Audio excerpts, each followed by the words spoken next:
Bonjour à tous, bienvenue dans cette toute nouvelle vidéo. Aujourd'hui, je vais vous terminer la trilogie de Hinotori, donc Phoenix, Oiseau de Feu, sorti dans les années 80. Donc je vous ai parlé Phoenix, Oiseau de Feu, Phoenix, chapitre Yamato. Et là, on va se terminer avec Hinotori, Ishu Hen.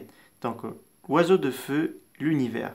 Donc c'est été réalisé par Yoshiaki Kawajiri, excusez-moi, euh, produit par le studio Madouze et diffusé en vidéo, vidéo mais au Japon, et sorti en 1987 donc pour une durée de 48 minutes. Et la source du manga Hinotori Osamu Tezuka. Alors, de quoi il parle ce film-là? Alors, il faut savoir que ce film, alors l'histoire du film, ça se passe pas dans le passé comme les deux précédents, ça se passe dans le futur cette fois-ci, donc on va suivre des astronautes. Mais je tiens à vous préciser que il est disponible sur YouTube, mais mettez pas des enfants devant ce film-là.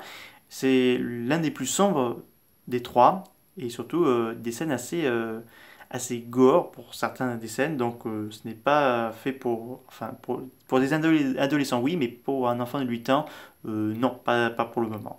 Donc là, on suit un groupe d'équipage d'astronautes qui sont en hibernation dans le vaisseau dans l'espace, sauf qu'une alarme euh, commence à être déclenchée. L'équipage est obligé de voir ce qui se passe.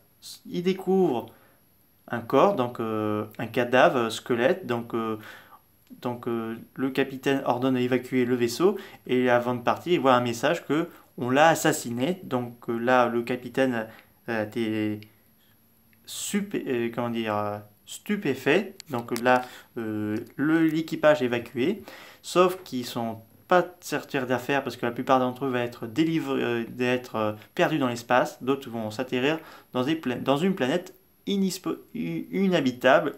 Donc là, ils vont être suivis par un autre capsule de secours où personne leur répond. Et bizarrement, on a Phoenix qui les suit. Donc on ignore pourquoi. Donc là, ils arrivent sur cette planète désert et ils vont vite comprendre qu'est-ce qui s'est passé, pourquoi le Phoenix les suit et que surtout pourquoi il y a eu un meurtre, pourquoi leur ami est mort. Donc voilà. Donc c'est un film que je recommande beaucoup, un petit peu, parce que c'est pas trop mon préféré. J'ai plus une préférence pour les deux premiers, le troisième un petit peu moyen, mais la musique de fin, bah, il est quand même pas mal.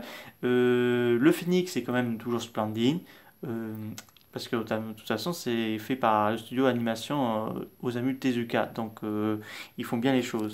J'ai appris tout ça grâce à ce livre, sorti par Animeland, donc hors série. Donc là c'est le numéro 2, donc 1980 à 1988.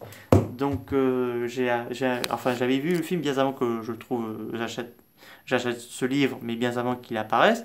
Donc c'est vraiment intéressant de voir l'univers Hinotori bien évolué. Donc là, ça se passe dans le futur, parce que dans les deux précédents, ça s'est passé dans le passé. Donc, mais on la voit pas beaucoup. Contrairement le premier, on la voyait. La deuxième, beaucoup plus. Et dans la troisième, ils ont tendance à la faire plus discret. Et je sais pas pourquoi ils ont fait cette façon-là pour montrer Phoenix beaucoup plus discret que les deux précédents.